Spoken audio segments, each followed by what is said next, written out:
नमस्कार साथीहरू, स्वागत छ हाम्रो नयाँ एडभेन्चर यात्रामा। आजदेखि सुरु हुँदैछ हाम्रो 5 दिने हाइकिङ र क्याम्पिङ यात्रा।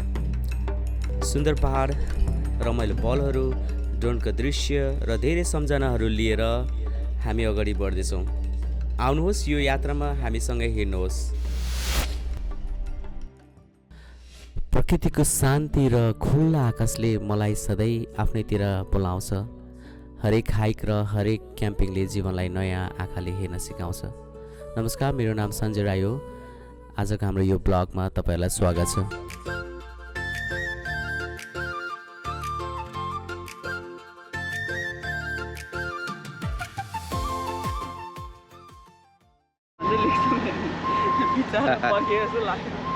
ल, नमस्ते साथीहरू। अहिले चाहिँ हामी ओहायोबाट बिहान 4 बजीदेखि ड्राइभ गरेर लगभग नर्थ क्यारोलिनाको छेउमा आइपुग्यौँ। सायद यो भर्जिन हुनसक्छ। लगभग हामी 5-6 आवर ड्राइभिङ गरेर आएपछि एक बिहानै उठेर आँखा पनि पुरै निन्द्रा पनि पुगेको छैन। 3-4 आवर्स सुतेर चाहिँ टक्कसँगले ड्राइभ गरेर आएको है। हामी चाहिँ लगभग अब एकदमै राम्रो ठाउँबाट है। बिहान त एकदमै हुस्सु है, एकदमै धेरै हुस्सु थियो। 2-3 घन्टा त अब वेस्ट भर्जिनियाको बाटो एकदमै हुस्सुकै अब बाटो कुदाएर आयो। हामी चाहिँ यहाँ तनाव छ, यहाँ सामानहरू हामी लगभग 4 जनाको यहाँ वाइफ दामी छ पछाडि डाँडा मजाको है। स्टिल अहिले कति भयो टाइम? 8:52 भएछ। हालत छ यहाँ है। आमा सामानहरूको हालत छ। अब के गर्नु, क्याम्पिङ आएको होइन, ट्रेनहरू पनि ल्याउनै पऱ्यो। एसयुभीमा पनि लगभग सामान आँटेको छैन है। आज हाम्रो प्लान चाहिँ बोल्नु न अरू पनि सन्चै पर्छ होला बोल्नु त। हेलो, खै त इन्ट्रोडक्सन, उहाँको इन्ट्रोडक्सन दिनु त। उहाँ चाहिँ फेरि कलम्बस वाइबाट साह्रै समय उहाँ चाहिँ साली है, सिङ्गल है। फेरि यता पनि सिङ्गलै हो। नाना पनि सिङ्गलै हुनुहुन्छ। नमस्ते, म पुनी राई भन्नु न।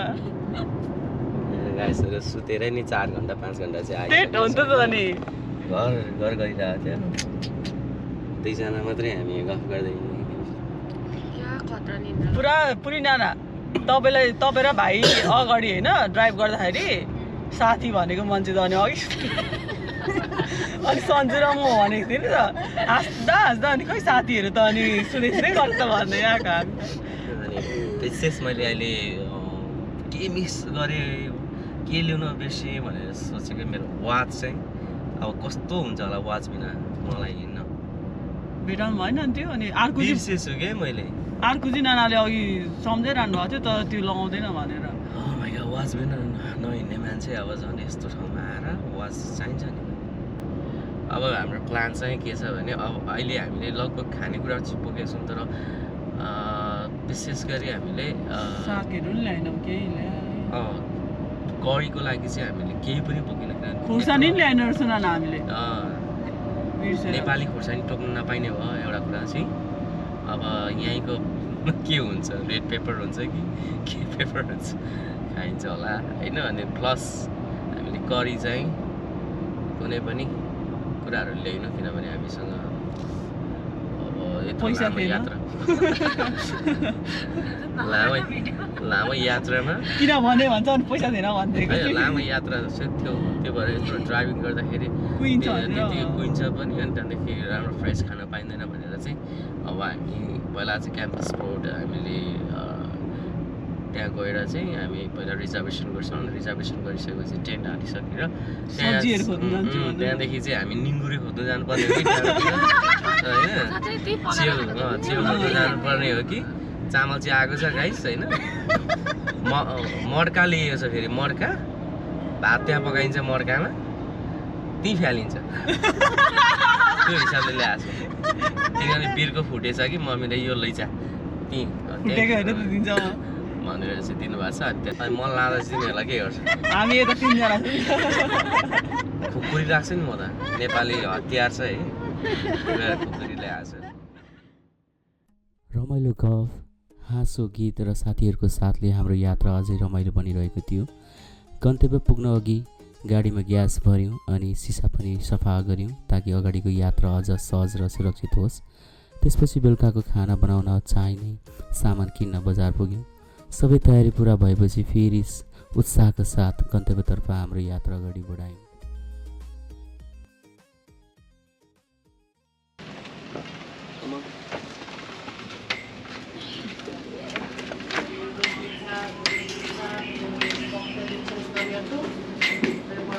त्यो सब जस्तो हो नि यो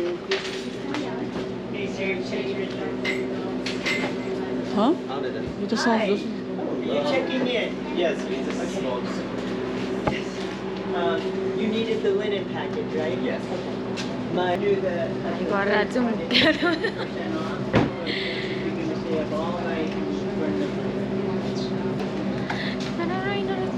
कति टाढो आएको छैन यहीँ हो यही हो अब यहीँ कहाँ छ घर कस्तो लाग्यो तिमीलाई फर्स्ट म झन् लागिरहेछ बाटोदेखि यस्तो काक्लाक्रा कुक्ले घर के भएर झन् बिहोस भयो कि एकछिन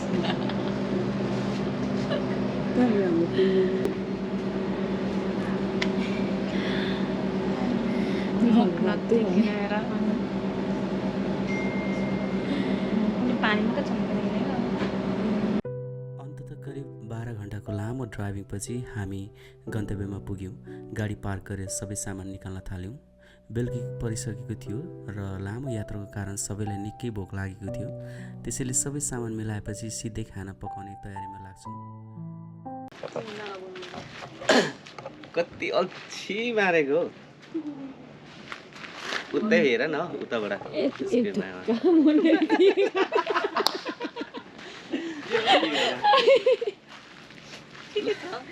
ल ल साथी हो है फाइनली हाम्रो कति घन्टाको लगभग 10-11 आवर होइन ड्राइभिङ पछाडि फाइनली हामी आएर पनि यहाँ मजासँगले चाहिँ क्याबिन चाहिँ अब खासै हामी ट्रेनमा बस्ने सोच गरिरहेको थियौँ। आज चाहिँ हामी यो क्याबिनमा बस्छौँ। त्यहाँदेखि भोलि बिहानै हामी राउन्ड माउन्टेनमा चाहिँ हामी हाइक गर्छौँ राउन्ड माउन्टेन। अनि आज चाहिँ यस्तै हो हामी पकन गरिरहेको छौँ यहाँ एकदम मजासँगले है दाउरामै मजाले अथेन्टिक तरिकाले यो हामीले दाबीले पनि ल्याउन बिर्सेछौँ र होइन यो चाहिँ मैले बनाएँ यहाँ हाम्रो चिकन म्यारिनेटै भइसकेको छ होइन यो चाहिँ चिकन बोइलर चिकन हो है। अनि हामीसँग अहिले भरे ग्रिल पनि हुन्छ। अनि त्यहाँदेखि यहाँ टमाटरहरू चप भइसकेको छ होइन चिलीहरूले अघि काटिसकेको छ। चटपटेको लागि चना भिजिसकेको छ यो चाहिँ भोलि सायद हामी अनि ससेस पनि ल्याएको छौँ। तपाईँको त्यो उयो रेनकोट ब्रेड है यो पनि ब्रेड भइहाल्यो। सो वी हेभ होइन एभ्रिथिङ एन्ड वान थिङ हामीले नेपाली पेपर खोर्सानी चाहिँ भुलेछौँ होइन घरदेखि ल्याउन। त्यसको साटोमा हामीले चाहिँ यो पेपर चाहिँ अघि ग्रोसरीबाट किनेर अलिकति पिरो भएन भने फेरि सब्जी नमिठो के खानु मन लागेन त्यही भएर ट्याक्क पिरो हाल्ने चट्ट बनाउने हेर्नुहोस् अब कसरी पकाइन्छ। यहाँ हेर्नुहोस् त चामल चाहिँ चमेली चाहिँ पाकिसक्यो एकदम यो basmati rice royal basmati rice एकदम वाइट दामी देखिसकेको छ। यो ब्रिकेटमा पाक्न आँटिसक्यो। सो मसला पनि ल्याएको थिएँ त मैले तर ठिकै छ त्यो नगर मैले पकाउने हो कि तिमीले पकाउने हो राख अनि तातिसक्यो है यहाँ त झन्डै काम बिगारिहाल्यो नि त गाइसले यहाँ मेन सेफ हुँदा हुँदै अनि खोइ हाम्रो दाबीलो खोइ अथेन्टिक दाबीलो कहाँ राखेको अब दुईटालाई यसले अब के गर्नु यो त अलिकति पुछ न त्यो त यसले पुछ के गर्नु।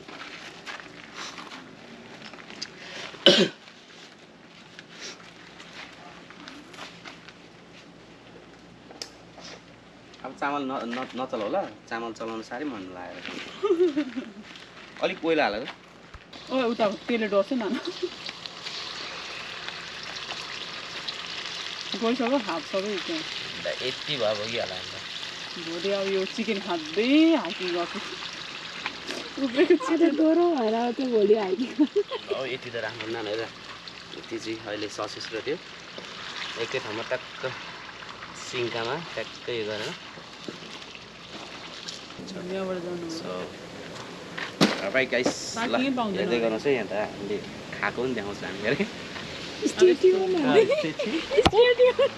निभाउन लाऊ यो चाहिँ रोयल बासमती चामल यो 3-4 दिनमा सिधै जाने हो यो चाहिँ चारजनाले होइन आज झनै अलिकति त घटेछ क्वान्टिटीमा अनि यहाँ हामीले ड्रिङ्क्समा के ल्याएछौँ भन्दा यहाँ हेर्नुहोस् हामी अरू त्यस्तो त्यस्तो खाँदैनौँ त खालि त्यही हो त्यो एनर्जी ड्रिङ्क ल चटपटेको चामल पनि यहाँ भरपुर छ अहिले चटपटे मिठो बनाइन्छ बनाएर लग्यो भने चाहिँ ओसेको चटपटे मिठो उयो नहालिकन अमिलो नहालिकन उसिँदैन तर हामी चटपटे पनि नलैजाउँ त्यो चटपटे क्या उयो हुन्छ नि झ्यालमुरी त्यो पिरो छैन नि त हुँदैन त्यस्तो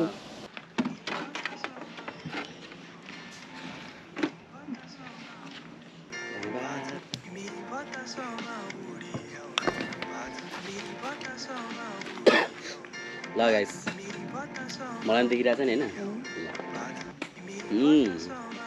यति मिठो छ कि कस्तो छ ल है पहिला खाउँ त पहिला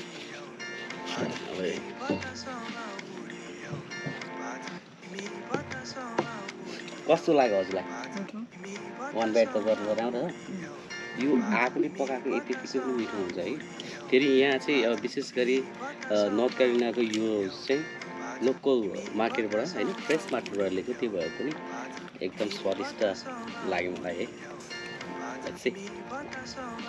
सल्ट लागेन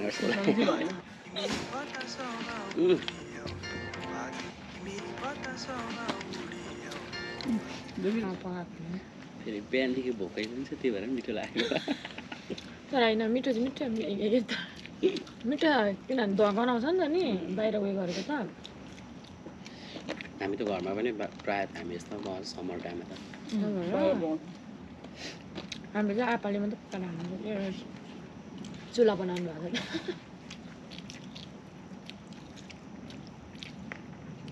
This was really good. Chicken कहिले पनि यस्तो मिठो हुँदैन नि त्यहाँ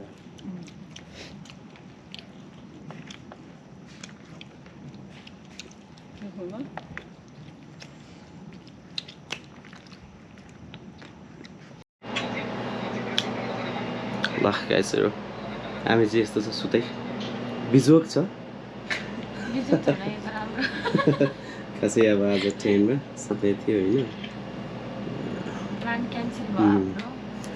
पानी पर्नुको कारणले गर्दाखेरि सानो कजी के भन्छ कजी के मारे खाइरहेको छ अझै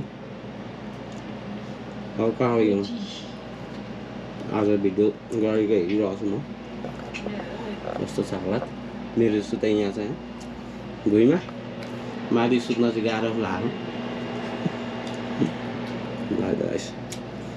कतिखेर सुत्ने गाइसहरू अब सुत्ने भिडियो एडिट गरिसकेर त्यसपछि सुत्ने अलराइट गाइस ल गुड नाइट ल गुड नाइट गुड नाइट नाना